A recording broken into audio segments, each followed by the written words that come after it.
Hello everyone and welcome back to another episode of Hawks Latest, your number one source for news, updates, rumors, opinions, and you guessed it, latest and the greatest regarding the Atlanta Hawks.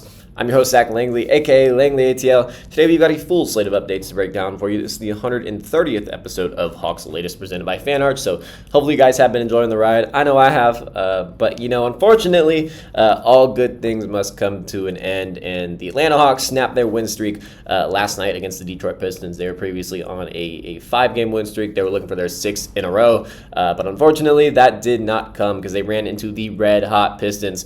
So today, in today's episode, we're going to be diving into last night's tough loss. Definitely a tough one. The Atlanta hung in there. I mean, they were down by a lot at a certain point in the game, and they came back, and unfortunately they could not have that same comeback magic that they did the other night against the Phoenix Suns. So now Atlanta sits at 9-6, and so we're going to break down everything that happened in that game for you today. And then we're also going to, take it into like a little bit of a higher note because despite the loss, Atlanta is still seeing two massive individual leaps from two specific players in two specific categories. And actually, what we're talking about today is what they share in one specific category. I mean, they're shooting. Both Onyeka Okongwu and Jalen Johnson have taken massive shooting leaps.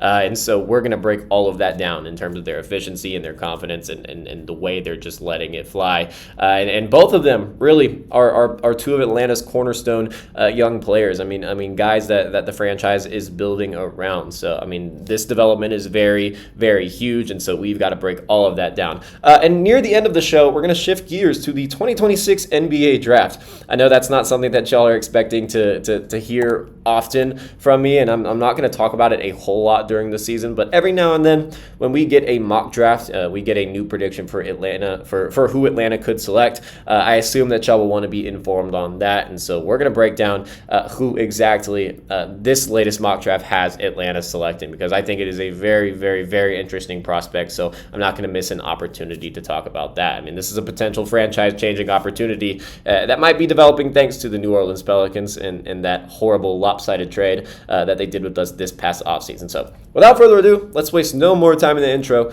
and go ahead and start. And we will go ahead and start with Atlanta losing to the Detroit Pistons. Cade Cunningham and the Detroit Pistons. Detroit basketball. They were in Atlanta last night, and they defeated the red-hot Atlanta Hawks to extend their win streak. So Atlanta's 5-game win streak came to an end Tuesday night as the Hawks fell 120 to 112 to the red-hot Detroit Pistons. So Detroit now sits at an NBA best 13-2. Well, Eastern Conference best. I'm not sure exactly where that ranks in the entire NBA. I'm not sure if the Thunder are better. I'll have to look up on that at the end of this recording. But yeah, I mean, they're 13-2, and they don't show any sign of losing anytime soon. I mean, they have been playing some ridiculously good ball. They've now stretched their win streak to 11 straight. This is their longest win streak since the 2007 and 2008 season. So definitely playing some elite basketball. I mean, they're looking great on both ends of the floor. I mean, they have a primary initiator, and that was really a key difference for both of the teams late in the game. I'll kind of break that down in a minute, but nonetheless, Cade Cunningham really got it going. He was getting it going all night, but he really killed it late in the game. And then they also just have a really well-rounded team. Everyone kind of understands their assignment, understands their role, plays defense, and they're all capable shot makers, except for a guy like Asar Thompson. But this was his game back from injury. He had just missed some time, and so he actually came off the bench in this game. They actually decided to start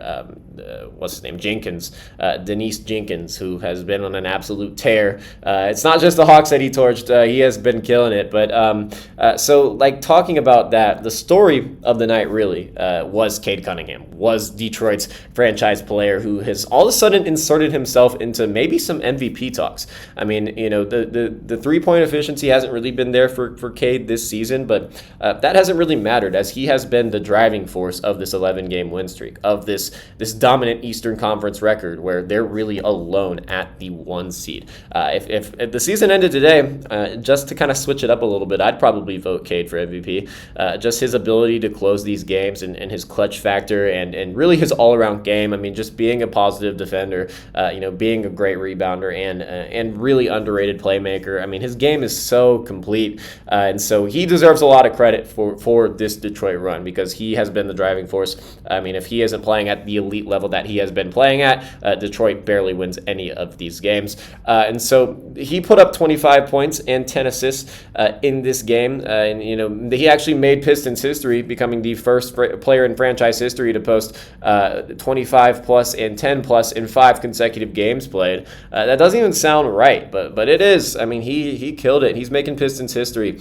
And so looking at this game, breaking it down like quarter by quarter, Detroit actually got an early spark from a man who Hawks fans know good and well and have grown to dislike a good bit, Duncan Robinson. If that name sounds familiar, that's because it is. He previously played for the Miami Heat, and he was someone who always torched the Hawks. I mean, all these shooting specialists always tend to torch the Atlanta Hawks, but Duncan specifically, and being in our division when he was with the Heat, I mean, we would see him like 4 times a season, and he would just light us up, and he would either start or come off the bench. It wouldn't matter, and he would check into the game, and I'd be like, damn it. He was someone who definitely had an intimidation factor just for his pure ability to let it fly from deep and hit at a consistent rate and hit at the worst times. In this game, like I said, he gave Detroit that early spark. He was kind of the reason they got a lot of momentum early and got out to a bit of an early lead. He hit 3 triples within the first 5 minutes. He had like 9 of their first, I forgot what the number was, but it wasn't a whole lot of more points that they had scored other than Duncan Robinson's 3 triples. Jalen Duren, another guy who's been on an absolute tear and honestly is probably the front runner for most improved player so far this season because he's averaging like over 20 and 10, and this is a huge leap from last season when he did not average anywhere near these numbers, and he's been in the league for a few years, so this isn't an example of just like a second-year player taking a leap and then people for some reason putting them in most improved player talks. It was kind of like this is kind of different from when Cade Cunningham, the Pistons star, was in most improved player talks last season. I was very critical of Cade being in those talks because he was the number 1 overall pick.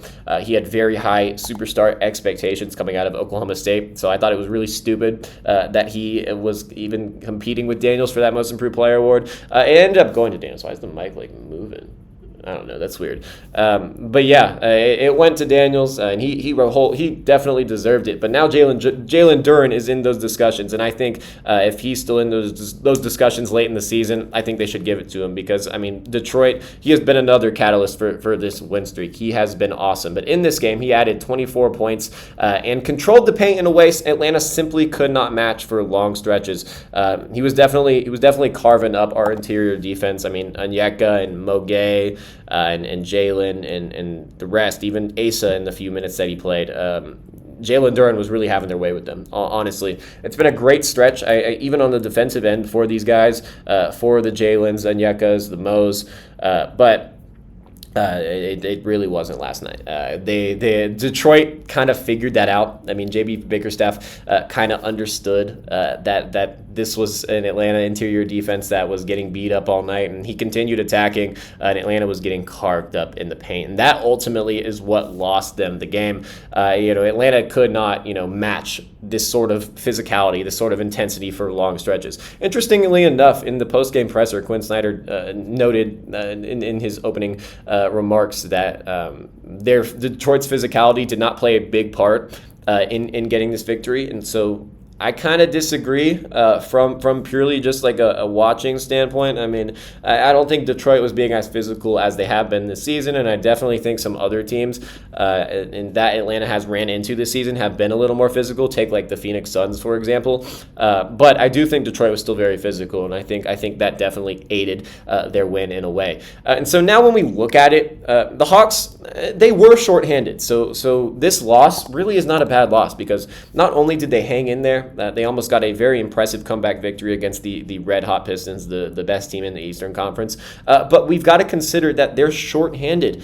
Zachary Risacher, who went down in that game against the Phoenix Suns with that very, very scary back injury that, thank God, it wasn't serious because he was actually questionable coming into last night's game. They ultimately decided to let him sit, and I think that was the smart decision. You don't want to rush a guy back after a scary fall like that. But he was out. He is a starter. He may not play like full-time starter minutes. He may only be getting like 22, 25 minutes a game, but nonetheless, he is a starter. That is a body in the starting lineup, and it's a guy who has been playing very, very, very good basketball over the last few weeks. He's been very huge to Atlanta's win streak. I mean, he was great on the West Coast trip, and he probably would have had a pretty good game against the Detroit Pistons because they would have sent a Sar on like a Jalen Johnson and all their good defenders, and they wouldn't have one left for like Zachary Risacher. They probably have Duncan Robinson on him, just considering the man-to-man matchups, and yeah, I think that would have worked out well for Atlanta, and that would have really helped them get a victory against the Pistons. But Risacher was out, and it was probably the right decision. But we did miss him. That is not to be said lightly. Kristaps Porzingis remains out as well. I mean, he's been dealing with another injury. This isn't even just precaution anymore. He's now missed, I think, 3 straight games, and one of them was due to rest because we rest him on the back-to-backs. But I'm not exactly sure what happened in practice one day because he missed the next 2 games with an actual official listed injury. So I'll definitely do my digging deep on that. I'll try to get some information for y'all on the status of Kristaps Porzingis moving forward, but that has definitely been a burden for Atlanta. That's been something that has, Atlanta probably gets the win if Kristaps is in the lineup. Also, I mean, Trae Young continues to rehab his knee, his right MCL. So, I mean, we're going to definitely be out without Trae for at least a few more weeks. And so, but they've been playing just fine without him, but down the stretch, I mean, it was very clear that Atlanta missed Trae Young because Detroit kind of made Atlanta play a half-court game in the final few minutes. After they had made that awesome comeback, a lot of that comeback was due to Atlanta playing quick, getting up the court. A lot of tempo in their play, and so Detroit, the JB Bickerstaff called a timeout, and they really kind of game planned for that. They stopped Atlanta. They allowed them to get up the court, but they were ready for them defensively, and they turned it into a half-court versus half-court game, and Atlanta was not going to be able to keep up with the Cade Cunningham-led Pistons without Trae Young. Atlanta desperately needed Trae Young last night, and so for all the people that are wanting this future without Trae and wanting a lot of this to go through Jalen, and I can understand it because of the results so far this season, but I mean Atlanta showing real fight didn't matter because they lost,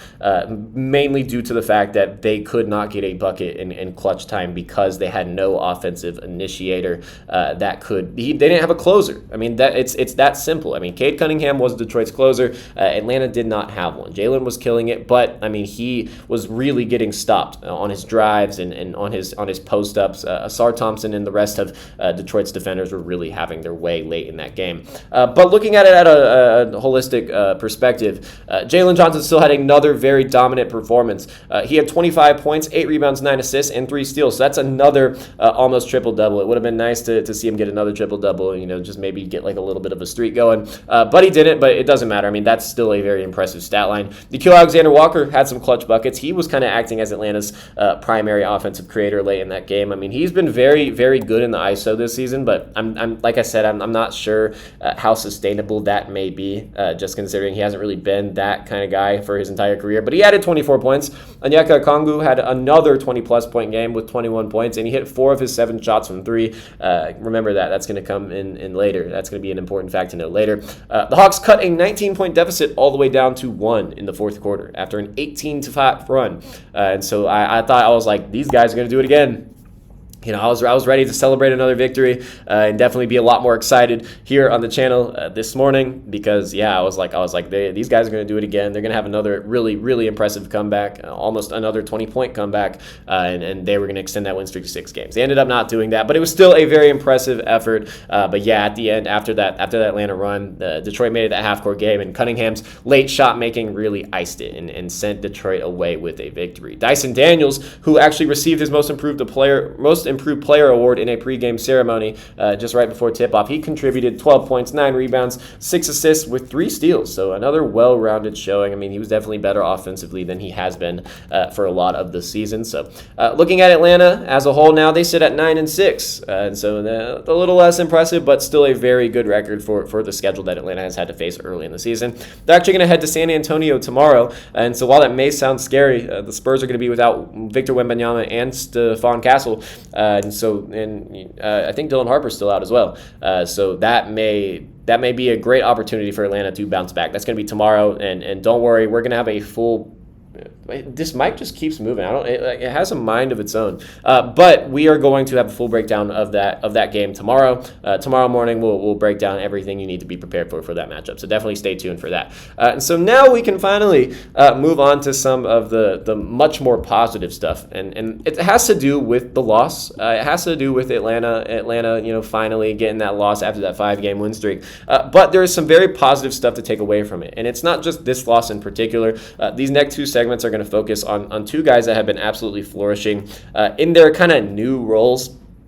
In one specific category of their game has really been blossoming. There's a massive long-term positive emerging for the Hawks, and in this segment we are going to be breaking down the development of Jalen Johnson's shooting, his efficiency all around, but specifically from 3. So Johnson, just all around right now, he's in the best stretch of his NBA career.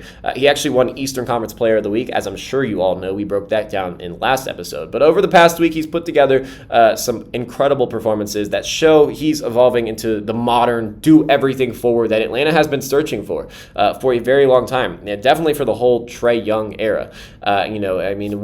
We've seen guys like John Collins, and he, while he was good, he was very serviceable for what he was.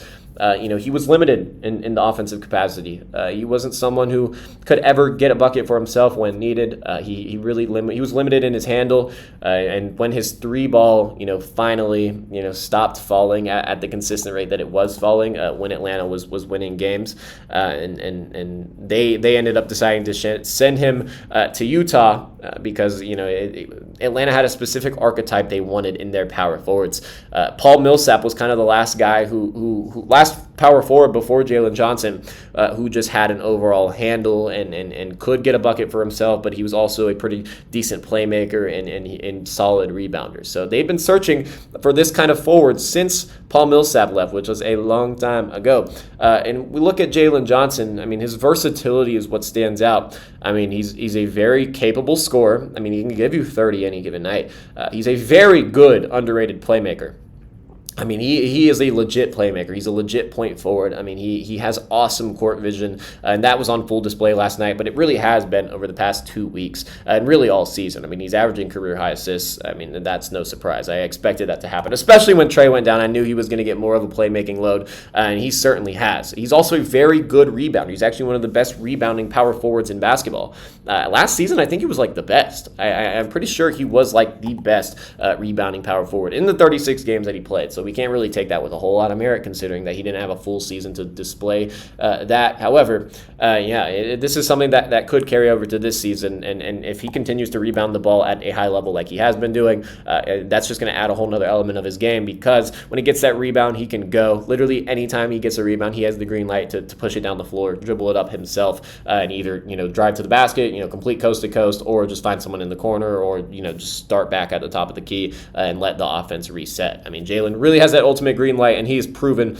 that he can have that. And so he's also a great defender across positions. I mean, he can guard probably 1 through 5, if we're being real. Not many players in the NBA can do that. So all this stuff from Jalen is already elite. But now, I mean, the one skill set that could elevate him from all-star territory to all-NBA territory, and the thing that we have been kind of waiting on for years, it's now starting to click. And that's his 3-point shot.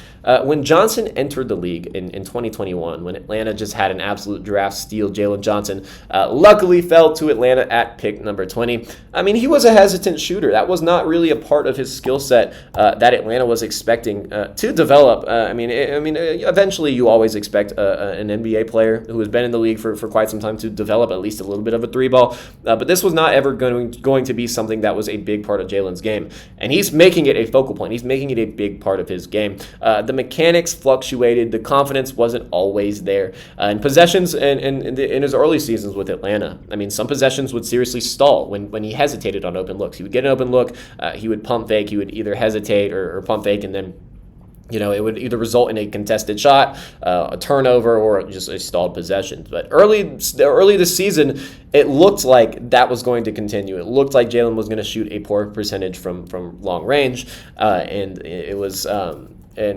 going to be another poor season from three, and it was going to hold his game back. But something has changed, specifically over this last week or two. Across his 4 games prior to Tuesday night, Johnson was shooting above 50% from three on nearly 4 attempts per game. So that's real volume. That's not super high volume, but that is real volume, and that's improving volume. Each game he has been attempting more threes. I think seeing Onyeka take much more threes every single game has given Jalen much more confidence in letting it fly, and he certainly has been, and it just continues to improve. And it's major volume compared to previous seasons, and so that's on full display. And I mean, Jalen's killing it from beyond the arc.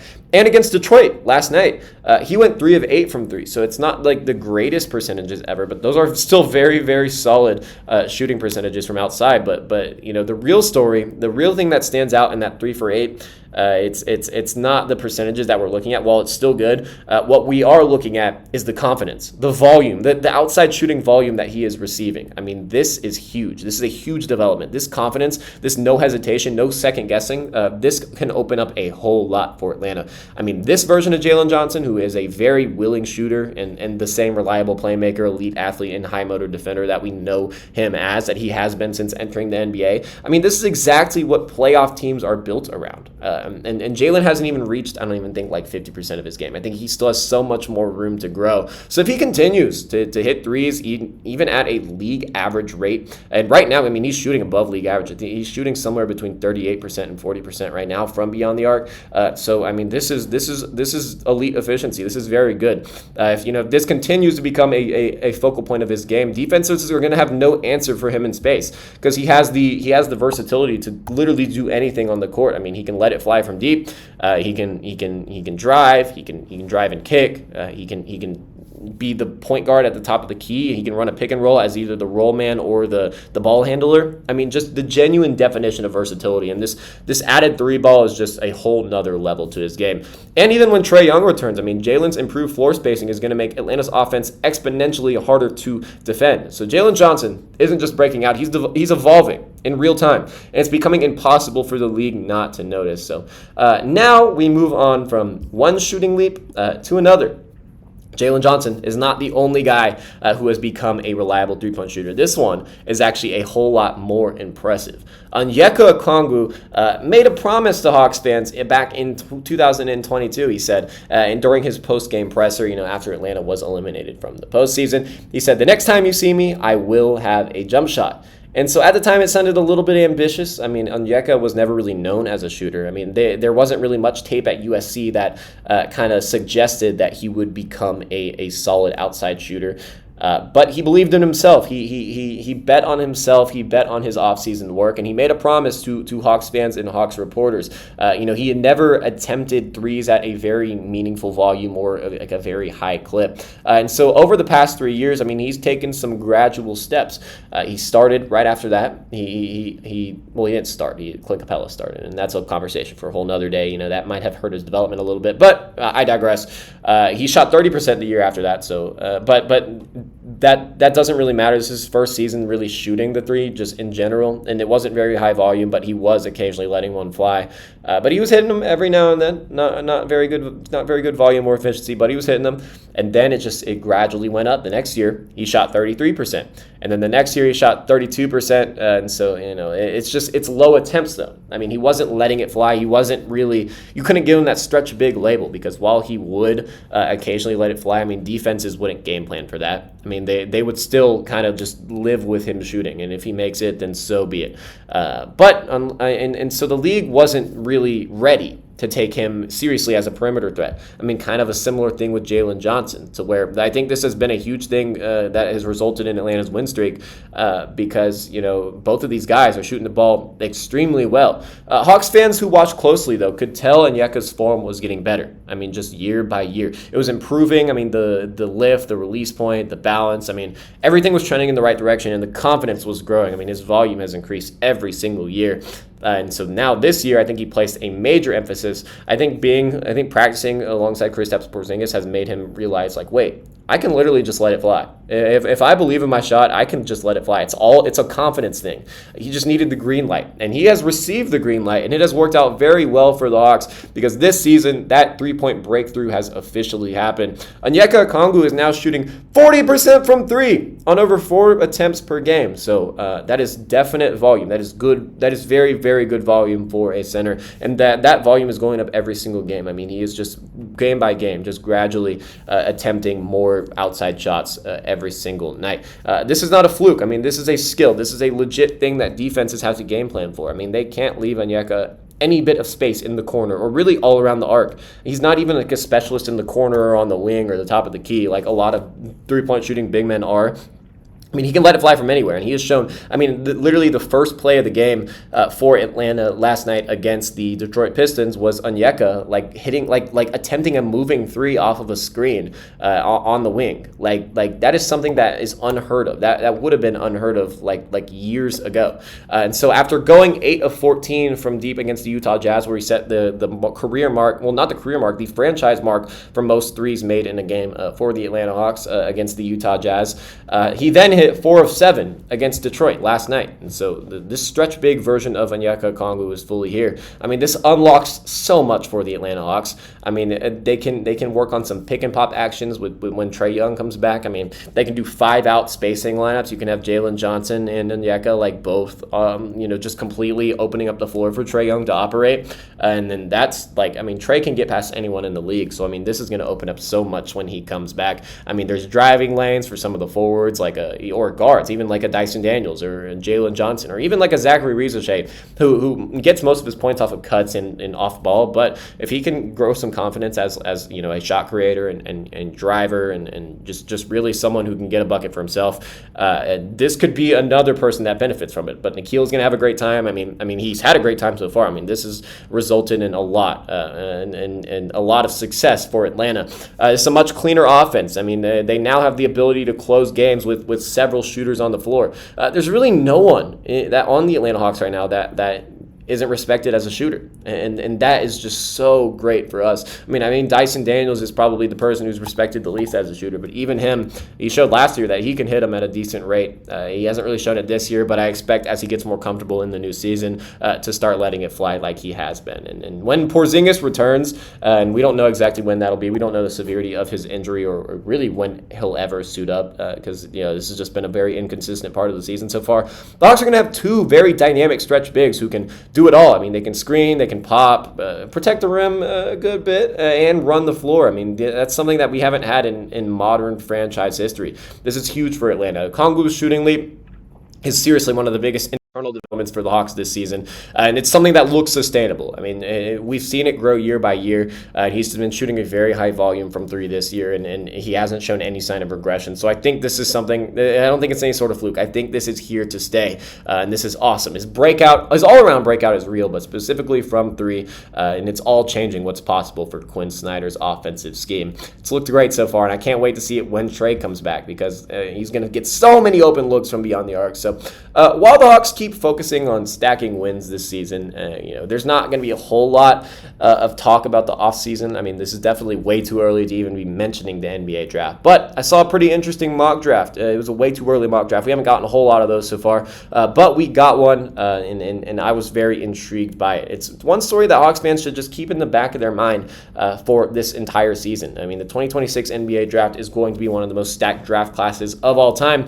And Atlanta wouldn't be picking very high normally if Atlanta didn't make just an incredible trade last offseason with the New Orleans Pelicans. I mean, they would have had the Spurs pick this season. Well, it would have been the swappers between the Spurs and the Hawks. So I mean, they wouldn't have gotten a very good pick because both of these teams look very, very solid. But on draft night, just this last offseason, the Pelicans traded the Hawks their 2026 unprotected first to trade up to 13. And so as of today, the New Orleans Pelicans are sitting at 2-12, near the bottom of the league. There's some teams that are worse somehow, some way. I mean, there are some really awful teams in the NBA right now. But I mean, this is a thing where Atlanta could, if the lottery balls favor them, I mean, they could get the number one pick. I mean, they could very realistically end up with a top 5 or even top 3, maybe even top 1 pick.